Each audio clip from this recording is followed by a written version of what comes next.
Yesterday we had a quick start to the ride, so we missed out on some really inspirational stories. So we're going to mix up our program this morning, and we're going to get those stories out to you to fuel you along the way for this last part of the ride.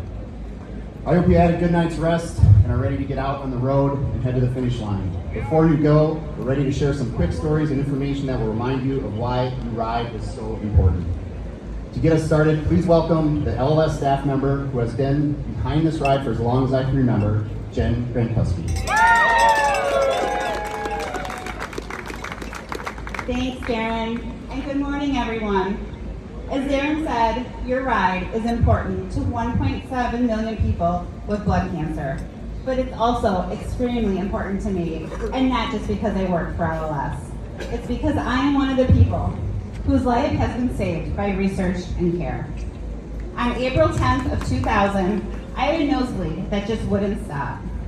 It was so bad and so profound that I had to go to the ER, and I just couldn't get it to stop. A blood test showed that my platelet count was dangerously low, and the very next day, I got the news that totally shocked me and my family and changed my life forever. At just 24 years old, I had acute myeloid leukemia, otherwise known as AML.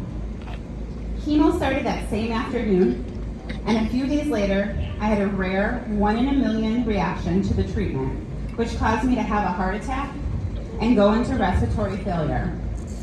I was rushed to ICU, intubated, and given a 7% chance of surviving the next 48 hours. My parents, my little brother, and close family were told, come say goodbye to me. It was the darkest time my family would ever experience. Just over 2 weeks later, I came out of the medically induced coma, which really was a miracle, and began the long, uncertain road to recovery. On August 9th of 2000, I was declared in remission. Two years of chemo, and those were 2 very tough years, followed. The same chemo that almost took my life. I had to do it all over again. But this time, it worked. And next month, I will celebrate not only my 50th birthday, but also 25 years in remission.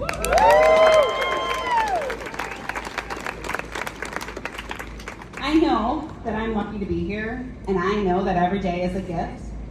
And I know I wouldn't be here without the advanced research and medical care and so much stuff that has been provided by the Leukemia and Lymphoma Society, including helping my family in our darkest time with financial assistance way back then. It was a true blessing.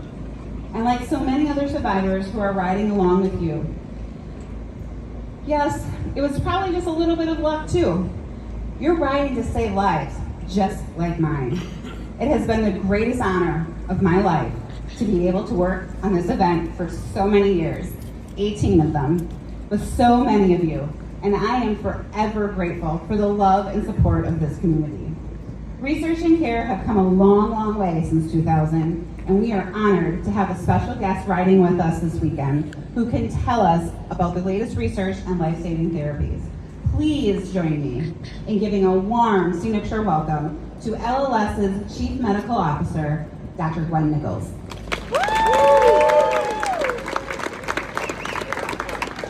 Looks like we have a fantastic day to ride, and thank you all. This has been so much fun. I want to tell you a quick story because I think it tells you why supporting LLS is different than a lot of other wonderful charities that are out there. I'm guessing 1999, LLS supported Dr. Carl June, a researcher who couldn't get funding because his idea was way out there and he wasn't a known quantity. And he started looking at putting viruses into our own T lymphocytes in order to supercharge them to fight cancer. It took 20 years and 40, no, not quite 20 years, all right, 18 years and $40 million of LLS support to many different researchers to come up with CAR T-cell therapy.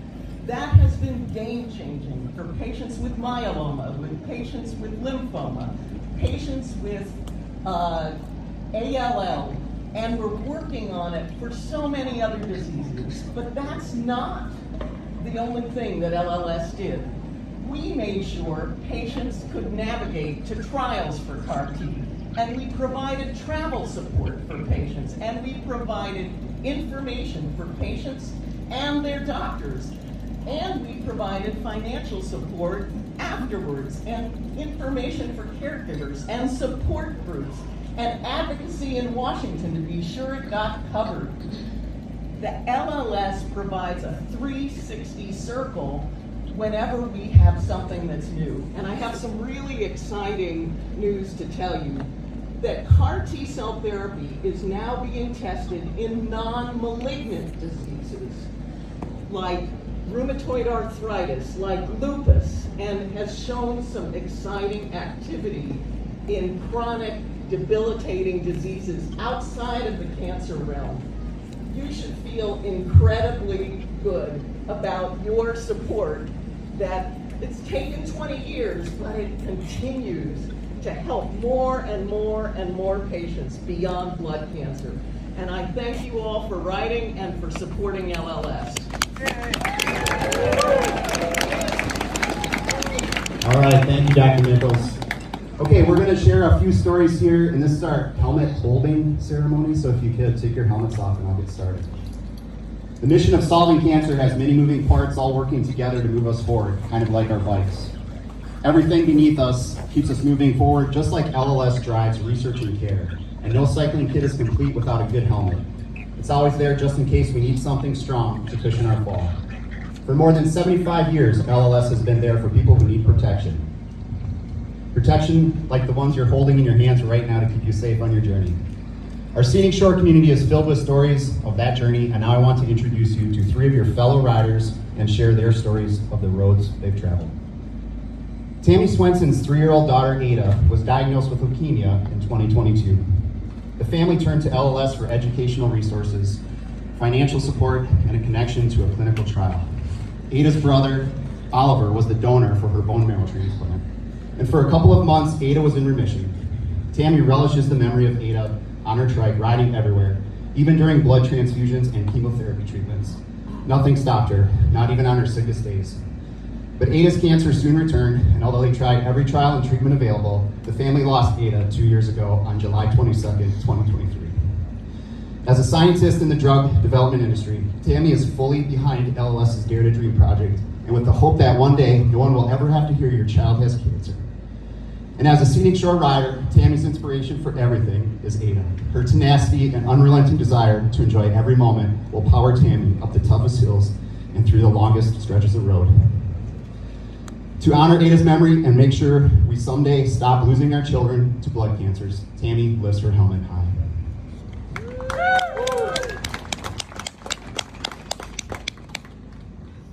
In 2007, Vicki Lynn's 3-year-old son, Luke, was diagnosed with acute lymphoblastic leukemia. After he finished treatment, she had made a promise to hold the LLS mission close to her heart. That forged a bond that has led her to join Team in Training as a runner and triathlete, raise money for Light the Night, Pennies for Patients, and Visionaries of the Year, and serve on the Indiana Board of Directors. Last year, she rode Scenic Shore for the first time with the love of her life, her partner Mike. They rode for Luke, but what they didn't know at the time was that they were also riding for Mike's dad, Ray Rizzo, who was being diagnosed that very same day. They loved every minute, but heartbreakingly, her partner Mike passed away 2 days after the ride from a heart condition. Mike and Vicki had promised each other they would ride Scenic Shore every year to help rid our world of blood cancers, and she's back to keep that promise.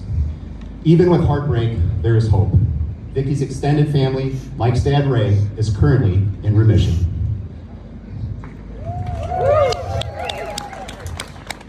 And her son Luke is a healthy 21-year-old senior at Butler University, here today with his siblings to cheer for her and Team Riding for Riz. To keep her promises and support those who need to fight these battles, Vicki raises her helmet high. Charlie Grace was 6 months old when he was diagnosed with a rare leukemia. He doesn't remember anything about those days, but his parents sure do. Weeks upon weeks in the hospital, endless fear and uncertainty, all with 3-year-old and 5-year-old sisters at home. He finished his treatment on his first birthday and survived thanks to research that years earlier would not have been available. While Charlie might not remember his cancer, it helps him move forward every day.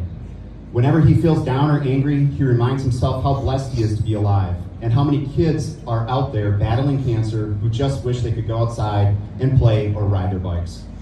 That's why he and his family have joined the LLS Scenic Shore community and why his cousin John, who just finished treatment for hairy cell leukemia, will ride together this weekend. They're here to help pay back their good fortune so other kids can be as lucky as Charlie, who is currently a student excelling at Notre Dame. To make sure every kid has the chance to grow up healthy and strong and cancer-free, Charlie lifts his helmet high. Tammy, Vicky, and Charlie represent the countless stories that make up our Scenic Shore community. They're about to get on their bikes to get ready to go, and of course, they also have their helmets to keep them safe. I know you've all got your helmets in your hands too, and in a moment, I'm going to ask you to raise them high above your heads to show our connections to each other and to this cause. First, if you are a cancer survivor or are currently in treatment and are riding to show the world that cancer can't stop you from moving forward, raise your helmet high and hold it there.